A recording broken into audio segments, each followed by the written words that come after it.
Pinterest, ça fonctionne d'une manière assez simple. Soit vous pouvez épingler des images que vous aimez, ou alors vous créez et vous partagez vos tutos.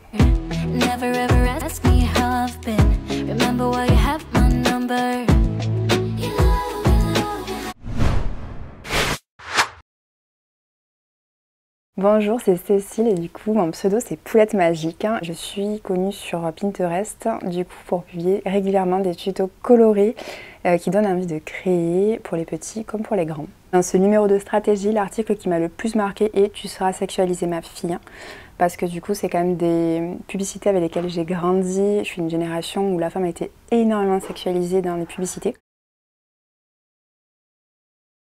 J'ai un univers qui est très coloré et qui est centré autour de la création et des do-it-yourself, donc c'est-à-dire créer soi-même. J'accumule beaucoup d'objets et du coup j'ai décidé de créer autour et de faire un peu d'upcycling et de le partager sur mes réseaux en commençant par le blog en 2009 et puis après du coup sur Instagram et Pinterest depuis maintenant plus de 10 ans. Pinterest, ça fonctionne d'une manière assez simple. Soit vous pouvez épingler des images que vous aimez, donc juste vous faire des boards en disant voilà c'est l'automne donc je vais faire une déco automnale, je mets toutes les épingles que j'aime bien dedans. Ou alors vous créez et vous partagez vos tutos. Il faut aimer partager des techniques, donner aux gens en fait l'envie de reproduire un tuto, pas forcément montrer des fois des projets irréalisables parce que ça va être trop compliqué pour les gens d'adapter ça. Il n'y a pas une présence à avoir tous les jours sur Pinterest, mais c'est plus publier régulièrement et en fait il y a un algorithme qui est très bien fait et qui permet de mettre en avant du coup les épingles idées que je vais créer ou les carousels.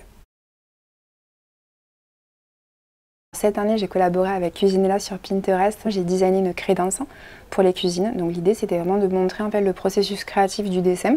Du coup, dans le cadre d'une collaboration que je vais faire avec une marque sur Pinterest, en fait, je vais plus décortiquer en fait les étapes, travailler la manière dont je vais présenter aussi mes épingles pour que les gens comprennent exactement les étapes à reproduire, le matériel à acheter, que ça soit vraiment pédagogique en fait et qu'ils puissent refaire vraiment chez eux le tuto. Il y a deux types de collaborations qui reviennent souvent. La première, ça va être des tutos vidéo, du YouTube qui va être exploité pour des clients, ou alors des épingles idées ou des Reels. Et après, l'autre proposition que j'ai, ce sont des ateliers. Donc soit on me demande de me déplacer pour des ateliers lors des événements pour des marques. Par exemple, ça va être des ateliers pour enfants ou pour adultes. Et c'est ou à Paris ou des fois dans le sud.